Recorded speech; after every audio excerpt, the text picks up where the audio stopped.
lan la sénégalais yi di dundee liggéeykat yi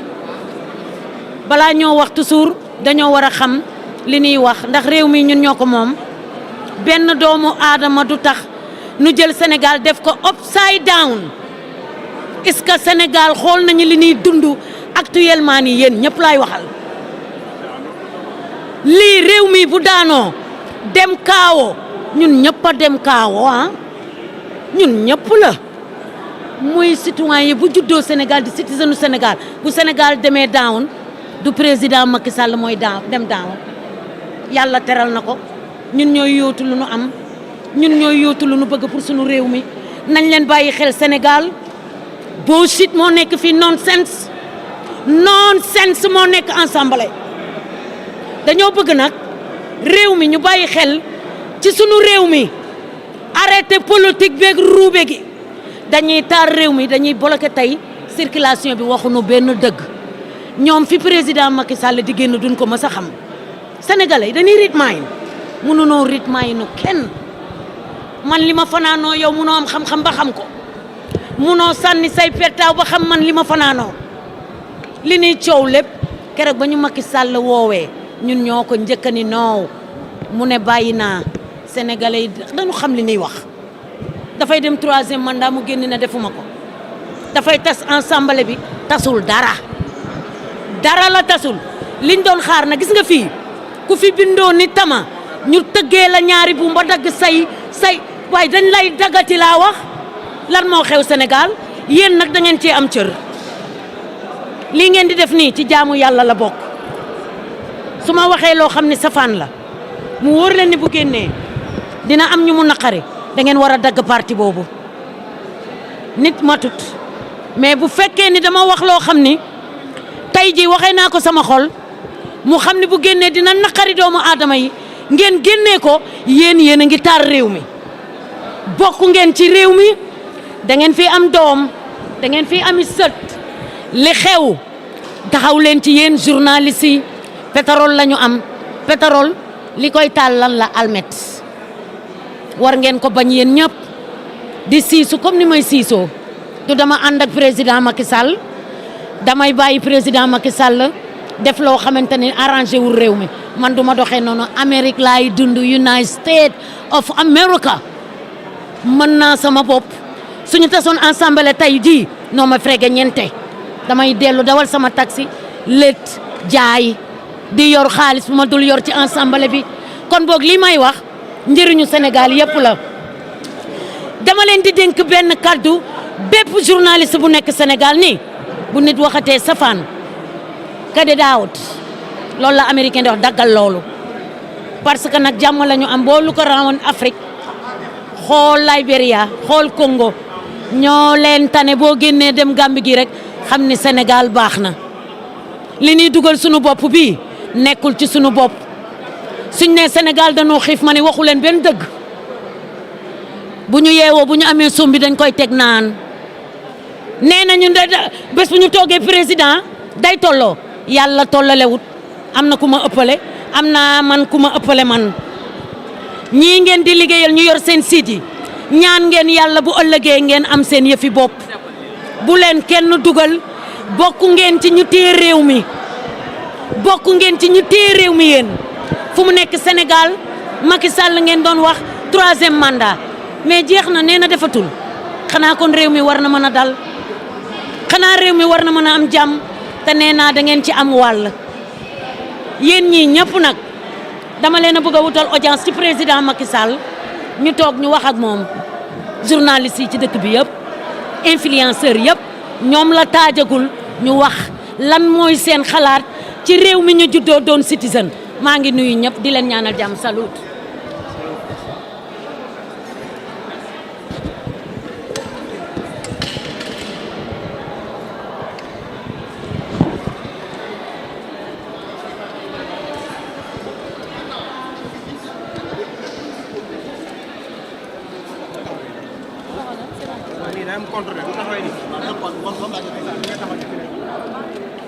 day am contre quoi lu taxawee ne ah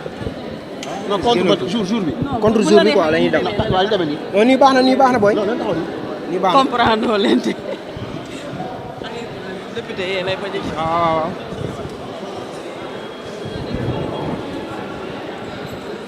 fii baax na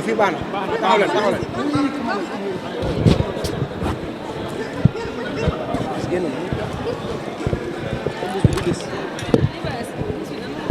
kaay sa bopp wadd na yow ay yow dimbale ma sama tët bi waa léegi defar leen c'est waa caméraman yi defar leen ba pare comme ça nga yëkkati nga gis sa pied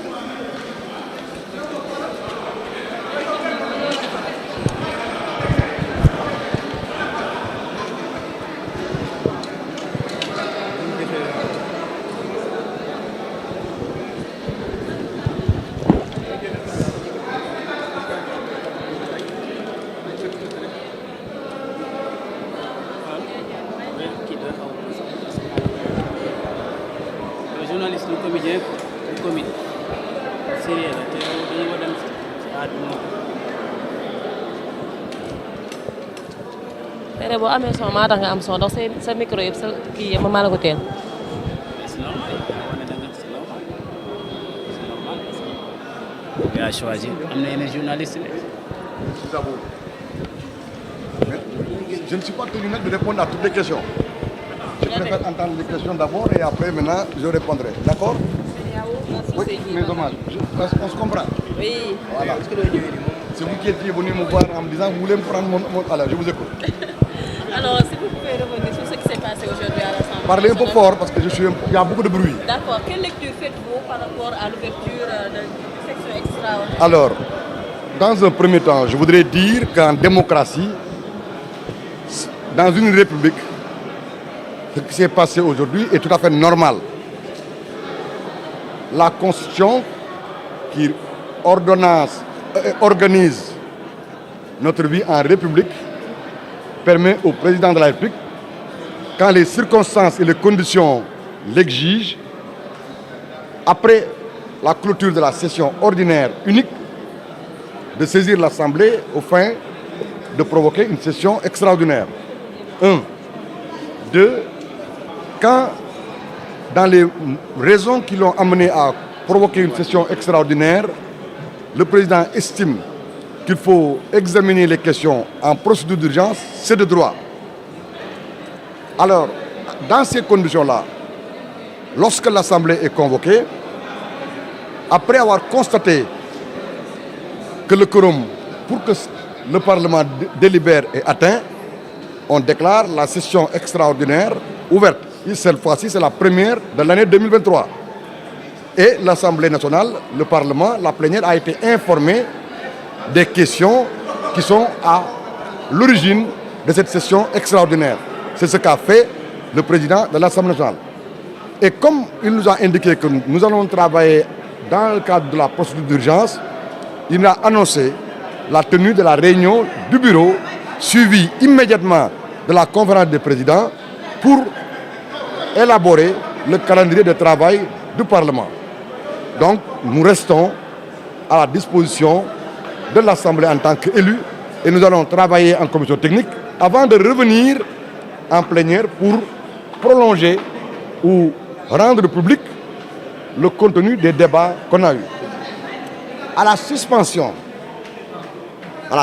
de la plénière, parce qu'il s'agit de suspension, on est en session extraordinaire. Le président de l'Assemblée nationale va se réunir avec son bureau, puis la conférence des présidents. Mais les groupes se sont retirés, chacun dans une salle, pour harmoniser. Parce qu'un groupe est un instrument de travail, un moyen de faire passer les idées et de confronter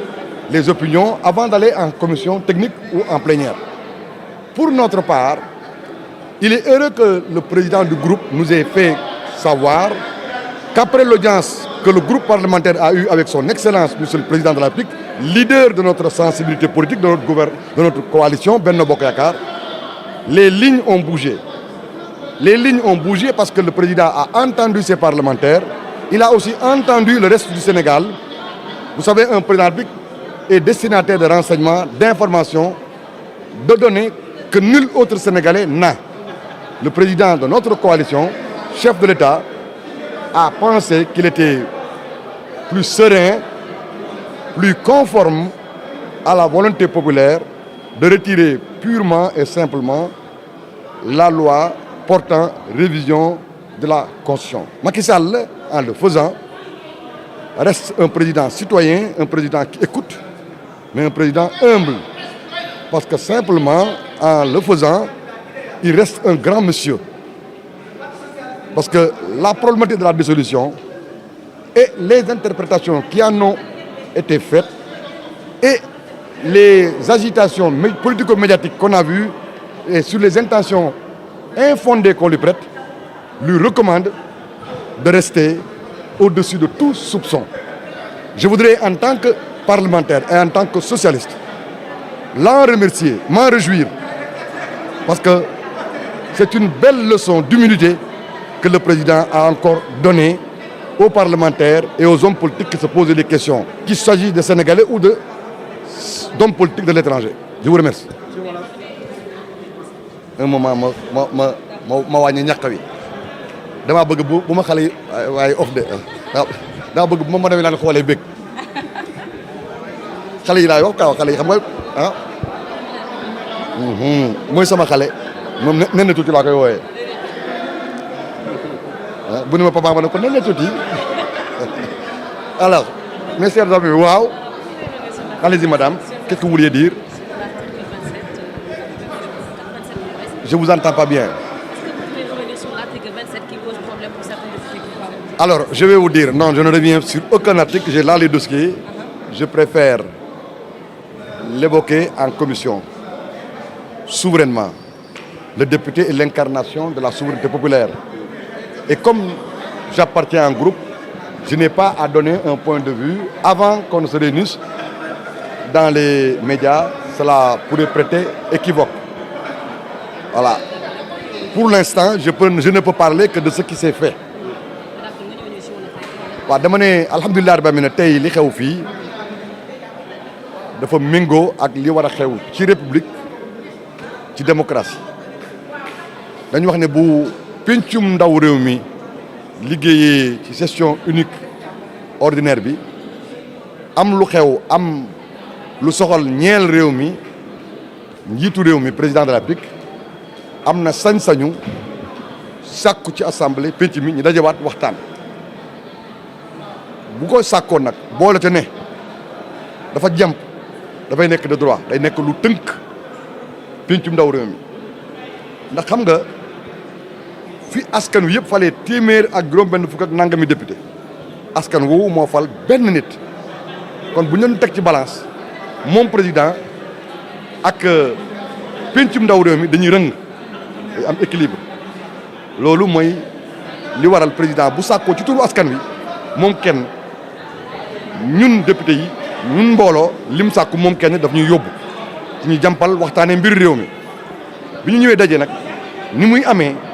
mooy président assemblée day sàkku ñu seet ndax limu député yi teew war naa mën a may sañ-sañ pencum ndaw réew mi ñu dogal ci turu askan wi bi ñu ko defee téeméer ak juróom fukk ak juróom-ñeenti député teew nañu kon korom bi weesu nañ ko gannaaw loolu mu xamal ñu nañu dafa jot xibaar bu jógee ko bataaxel bu jógee ko ci njiitu réew mi gouvernement bi mu sàkku ci ñun député yi ñi càmbar ay mbir yu ñeel réew mi soxe ko ci diisoo muy dialogue national bi amoon ak loo xam ne nii war naa mën a jur ay coppite jëm ci ndey charte réew mi jëmit ci code électoral bi ndax nañ ko def bu ne dafay laaj nañ ko waxtaanee ñun ñooy dogal loi bi ma ko waxee pare mu ne nag comme ci liggéey bu jàmp lañ nekk maa ngi leen di yëgal ne suñu noppee fii ci plénière bi woote naa ndaje bureau bi bu sottee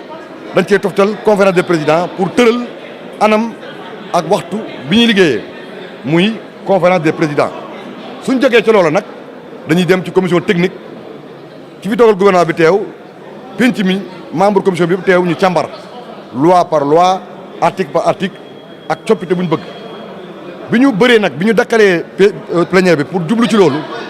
groupe bu ne dafa daje ak ay nitam man sama groupe bi ma bokk muy groupe parlementaire Benno Bokk Yaakaar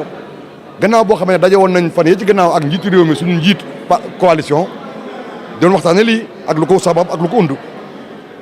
feeñ na ne président déglu na député mi xam na it lii yeneen député yeneen sensibilité di wax xam na it li jóge ko ci réew mi mu ne bépp coow buy mën a indi jafe-jafeñ wala buy mën a nëxal liggéey bi moom sàkku na ne nañ ko génne ci li mu bëgg a waxtaanee loolu li muy tekki mooy président bi dafay déglu askan wi dafay déglu naatangoo mi nawlam yi muy liggéeyal te it ku xool jéego yi mu séqi fan yi pour siggil Sénégal ormal kàddoom méngoo ak li ñu bëri bëggoon ñi far ak moom ak ñi farul ak moom nee na modification constitution bi liñ ci ñambaas di ko dëkkal fu mu dëkkul tax na bu nee na comme moom 2 avril dootu nekk président mu ne kon day bàyyi assemblée bi lam ci bëggoon a dindi pour ñu mën a am sañ-sañu dakkal tas assemblée bi loolu moom da koy génne ba bu président bu bees faloo lu ko soob ak lu ko yoon may ak charte réew mi mu jëfandikoo ko lii mooy li nga xam ne moom moo xew fii tey man nag ma di ci sant yàlla en tant que député di sant yàlla it en tant que socialiste ndax dafa am lu ràññee socialiste yi de tout le temps daan ngeen dégg ñu naan Jaurès nee na être socialiste c'est être républicain jusqu'au bout loolu moom mooy li am fii maa ngi sant. en terme de modification article 87 de constitution du président retiré. li ma wax daal mooy modification constitution du ak dootul am loolu la ñu yëgal ñun njabootam. décision boobu wax nañu it ne li ko waral mooy orma ak bañ ñu dëkkal ko foo xam ne newu fa ndax li ñi ngi wax ci médias yi ak yooyu yëpp li ñuy wax ba méngoowul ak moom li nga xam ne mooy motivation am. danaa la tontu nag bi ñuy wax yëpp yaa ngi dégg ay xaj di baw xaj laa leen mën a tuddee parce que xaj rek mooy baw nit bu respecté nawleem mu jàkkaarloog sénégalais yi à travers médias yu mel ni comme yéen nga nekk fële di yooxu di tarara yi kooku wane na boobam nit ku ne nag du ni mu waxee ni mu jëfee lay nekk man Abdoulaye Wilane lu ma war a wax lu ma war a def ak lu ma war a taxawee bu waxtu jotee maa koy seet tox ko waaye ñi nga xam ne dañuy dem di kàcc ci président wala ci ñu bëgg a nekk candidat wala ci samay njiitu parti ñoo bëgg a mel ni dañuy jiitu paaka ci mbaram du ma leen ko may parce que du ma ak ñoom du ma seen nawle moromoo ma leen damay wax ne bu wax jotee ku ne nga wax lu la neex waaye bu jëf jotee ku ne la nga mën ngay jëf yaa ngi dégg bañu ma kuy may jiir mbagg waaye du ma nangu yem ak kenn ku ne jërëjëf.